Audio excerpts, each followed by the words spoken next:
The Joe Rogan Experience. The Epstein stuff is so crazy because when Kash Patel was on here and he was like, there's nothing. And I was like, what are you talking about? Yeah. I didn't even know what to say. My thought was, and people are like, why didn't you push back more? My thought was like, I'm just going to put this out there and let the internet do its work because there's nothing I can. The guy's saying there's no tapes, there's no video. That doesn't make any sense. Everyone knows it doesn't make any sense. And then he didn't know about the Michael Baden stuff, the autopsy stuff, where it showed that he had 3 broken bones in his neck, which never happens when you hang yourself.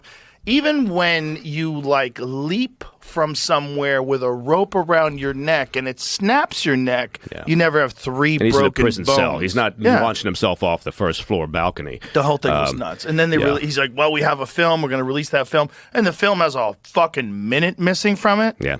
Like, do you think we're babies? Like, what is this? Also, you got people, including Dan Bongino, right, making bank for a couple of years talking about how awful it is, and we got to get this shit, and this is a huge conspiracy, and then you release a 2-page memo that says, there's nothing to see here. Yeah, because you're walking by your bedroom window and you see a little laser, red laser moving across your chest. But it really is. It's so look. You know me. I'm not a conspiracy guy by nature. Are today. But I am today. Today, I'm fully on board with this shit. Everybody's in today. Yeah. No. But they're actually doing right as we speak.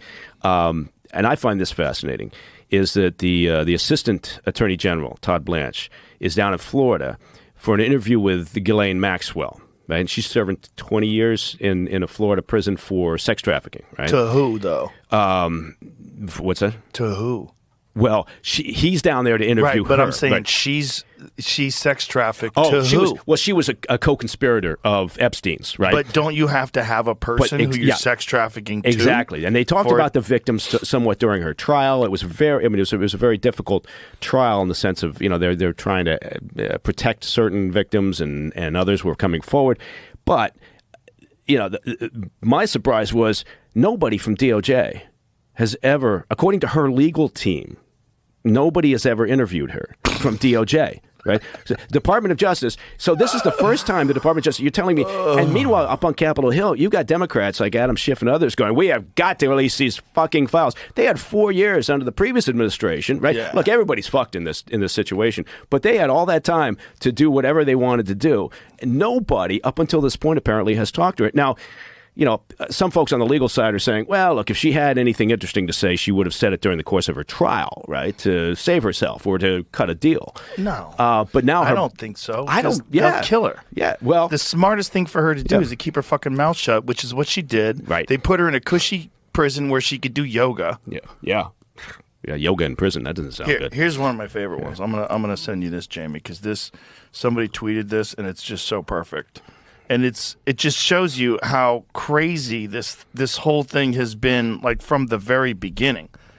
This is someone tweeted this from The Atlantic, and this is what's funny about this. Check this out, Jamie. So it's these fucking people. It's like they all knew her. They all knew him. So many people knew him and knew her, and they're all pretending that they didn't, and no one knew it. Check this out. This is The Atlantic says. Go up, Baker, so we can see it. So we can see the quote below it. Below it. I'm trying. I zoomed. No, go back. No, I know. I zoomed it. There we go. I can't read it. There it goes. This is what The Atlantic posts. If the Epstein scandal teaches us anything, it's that America needs a dedicated and decently funded group of people whose job it is not to just ask questions, but to find answers. And then this guy, Sean Davis, posts, the woman on the right is Ghislaine Maxwell. She trafficked children for Jeffrey Epstein. The woman on the left owns your magazine. This is so fucking wild. Yeah. Just that alone is so wild that they would have the balls to post that. We need dedicated journalists, not just people asking questions, which is like, for sure, an attack on podcasts. Like, listen, you guys didn't do shit. Yeah. You didn't do shit. So just the fact that we're just asking questions along with that, or is this a knock on the defunding of PBS, which is essentially a propaganda network for the Democratic Party? Yeah, which is now being apparently, we'll see if that happens, but apparently being defunded. But yeah, look, everybody's worried now, right? No, at first it was like, okay, again, I go back a handful of years. Nobody was pushing for this, right? Because you got people from all sides probably on whatever that list looks like, whatever that Epstein file looks like, whoever was involved. You got people from all sides of the spectrum here going on. And so everybody's worried. So it looked like, all right, there's kind of this bizarre bipartisan moment where we're not going to push for this, really. We're not going to make a big effort here. We're not sending anybody from DOJ. The Dems aren't, during the Biden administration, calling for the release of the files. Now, all of a sudden, they smell, blood in the water and a particular, political motivation here. So let's get these files out. And, nobody's going to look good from this. But I would caution some, just because a name might be in a file, no matter whose it is, right? Doesn't necessarily mean there's nefarious activity. It could be like any police file, right? That says, okay, the individual stopped at this particular location and this person was there. Doesn't mean they're connected to something awful. They weren't fucking underage girls. Maybe they were if they're in the file, right? But I'm just saying there's a lot of people probably in that file that are going to be named, if it ever comes out, who may or may not have been engaged in illegal activity. But just release the goddamn things. The Epstein situation is going to be so disappointing to so many people now because I have this theory that nothing ever gets done in Washington, D.C., right? Investigations go to die there. Nothing ever happens. There's never any real consequences of any nature. And we got all sorts of things happening right now, right? So the Epstein case is just one of them. But right now, you've got the Dems focused on Epstein because, they see there's just a good opportunity here to go after Trump, regardless of who else is in the files, right? And the Dems, I think, were worried for quite some time and didn't pursue it because, years back they were thinking, okay, Clinton's going to be embarrassed. We don't want that. Right. So, again, my point would be just release everything. I don't understand how, if you just look at the way that they handled this logistically, whoever thought, because the mob wants to eat, right? And they've been throwing red meat to the mob about Epstein files now for years. It's part of how they got elected. Right. And so whoever in their communications group or in their strategic thinking arena in the administration thought, that we can get away with just saying there's nothing to see here, they should be fired, right? Because there's no way you can satisfy this mob. And now the mob is oddly bipartisan because it's got the Dems and it's got, part of the base of Trump in there. Yeah. And they're all, screaming to have this. God damn it, just release this shit. Otherwise, this is going to be around like Martin Luther King and John F. Kennedy. And well, that's what's crazy. They did release more Martin Luther King documents, which is really crazy. Like, why are you holding secrets about the murder of one of the most beloved historical figures of all time from 1968? Part of that is a family request. It? Yeah, part of that's a family request. The family has asked, in the past on a number of occasions, they really don't want some of this because some of it's salacious about, Martin Luther King, which doesn't take away from everything that he did, right, as a leader of a cause and a movement. But some of it is, extramarital affairs. Yeah. So there's been some push to be concerned about that. But yeah, now do the Epstein files. Well, they'll do it in the same amount of time, 56 years from now. Yeah. Just like they did with him. It's 56 fucking years later they released this stuff. And we're still not any closer to, again, I don't want to disappear down that rabbit hole, but we're still not any closer with Martin Luther King. I'm, again, not a conspiracy guy except today, apparently, but there's shit there. Well, you've said multiple times that if there's one that you think looks really bad, it's that one. It's that one. But I going back to, I know I'm bouncing around here, but going back to the Epstein thing, I don't understand how they handled this so poorly, right? For Pam Bondi to come out and talk about the files and oh my God, right. And then like within a blink of an eye, they come out with this bullshit Sunday night memo saying there's nothing to see. How could there's just a lack of coordination? Yeah, I do. Yeah, I think makes sense. I think it's a messaging problem is always kind of a key element of the Trump administration, whether it's this one or not. And now, look, that's not I'm not knocking a lot of the policies. I like a lot of the policies that come out of this administration. This one and the previous, the first administration. But I'm just saying, a hallmark of a Trump administration is the ability to have a self-inflicted wound, shoot yourself in the foot because of messaging usually, right? Right. So I think they've done it again, and I don't see how they walk this back. They're trying to, I think, with this interview with Ghislaine Maxwell to say, look, we're trying, we're talking to her, But how does Pam Bondi say we have thousands of hours of footage, and then Kash Patel says we don't have anything that you're looking for? Yeah. And then Tim Dillon said he has lunch with J.D. Vance, and J.D. Vance says that 10,000 hours is commercial pornography. Right. Yeah. You think this freak show of Epstein wasn't like, it didn't have hidden cameras or wasn't taped and shit? Or what? 100%. I mean, come on. So, 100%. Yeah. Well, that was the thing about that house they had in New York City, which is, by the way, for sale. And, oh, really? Yeah, nobody wants to buy it. Like, you want to buy Epstein's house? Do the cameras convey? But this is the thing. I mean, you got to gut the walls. How are you going to know what the fuck is in there? Yeah. Imagine you walking around your house naked and you think that the CIA is, or your organization, or whoever it is. To be fair, the agency's Mossad, got a lot of hours of videotape of me walking around naked. I'm sure. Yeah. But Mossad, whoever it is that was involved in this intelligence gathering, I mean, I'm just guessing. Right, I have no idea. But there's fucking pinhole cameras all over that house. Yeah. Yeah. Well, you have to start from that perception, right? Because again, if anything else, you're just being naive if you think, no, there's nothing. Again, you got to take it down to the bare beams. Yeah.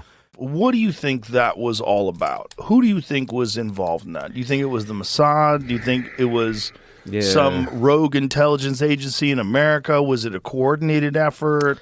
You know what? I know this. There's a lot of talk about. Did he have some sort of intel connection? Right. Right. That from my perspective, it's complete speculation. But I will say, like from an operational perspective, I have no idea. Was it Mossad? Was it anybody? Who knows? Right. But from an operational perspective, if you see a guy like this who's super connected and all the way back to 2008 was like his first trial, right? So he's had a long history of these problems.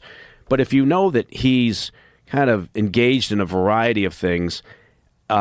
As an example, if I'm Chinese intel, right, and I just read the goddamn entertainment news, and there's these rumors and allegations of high-level people flying off to his island, I'm going to think that's interesting because potentially if I could get an accessed source there, if I can get somebody right inside that operation, whether it's Ghislaine Maxwell or whether it's Epstein himself, whether it's somebody who's just on the outskirts of it. Maybe I'll start picking up some pretty interesting leverageable information on people that maybe I want to influence. Right? And it's so funny to me that it's always comes down to like carnal needs and carnal desires. Yeah. It's always sex because these guys, when you get to like this Bill Gates level and Bill Clinton level, you can't just go pick up gals at the bar.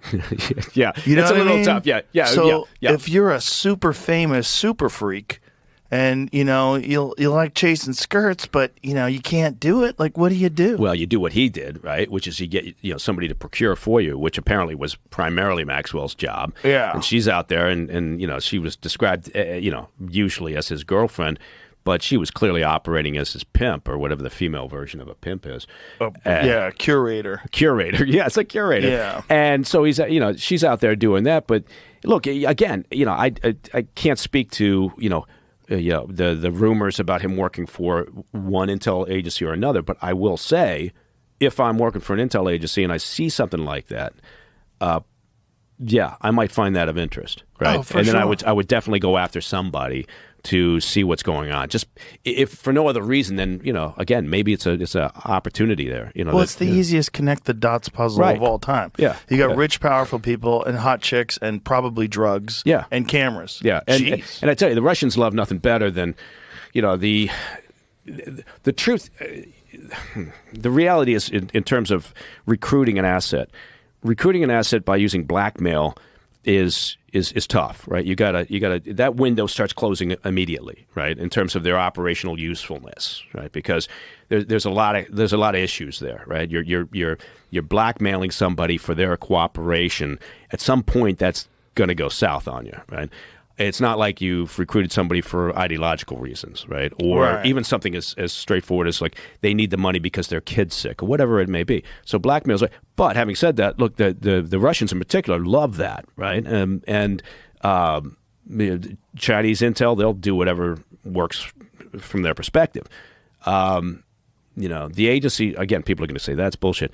The agency tries, the blackmail is never really ever on the table as an option because it always leads to a problem. And sometimes those problems can be very, very bad. In terms of in what way? What do you mean? Well, the asset will turn on you, right? Next thing you know, you've got an agent working now, a double agent working for the other side, right? Because they're so fucked over by the fact that they've been blackmailed.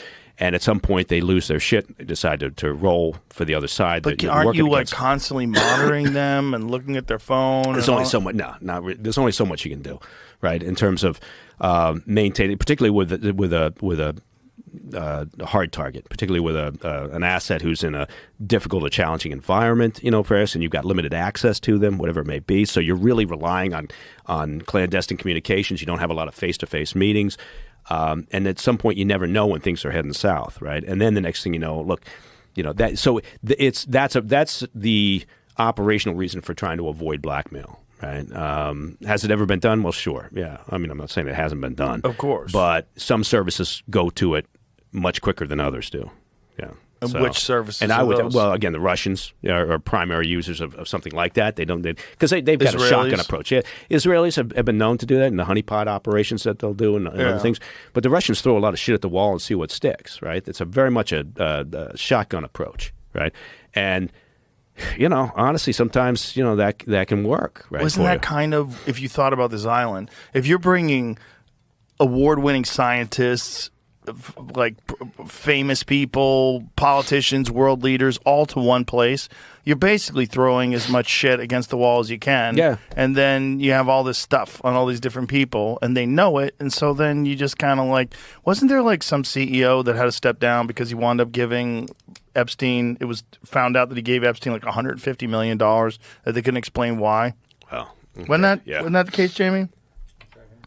So it's one of those things where there's obviously value in having all these people on your side. Yeah. But when you do get all this information on these people, what are they trying to accomplish with it? This is the question. Are they trying to get support for Apollo CEO to step down after firm finds more payments to Jeffrey Epstein? $158 million. He paid the convicted sex offender $158 million. What does it? If you can you scroll down a little bit, Jamie?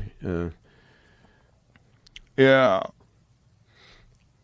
He's planning to step down as chief. I've advised the Apollo board that I will retire as CEO before my 70th birthday in July. Remain as chairman. Oh, he's going to remain as a chairman. New York Times detailed at least $75 million in payments and found that Mr. Black had paid Epstein $158 million in a 5-year period ending in 2017. He also lent Mr. Epstein more than $30 million, only $10 million of which he was paid back. Wow. So that's a guy that they got something on him. I love this. Leon viewed Epstein as a confirmed bachelor with eclectic tastes. This was after his 2008 guilty plea. Yeah. Wow. Christ.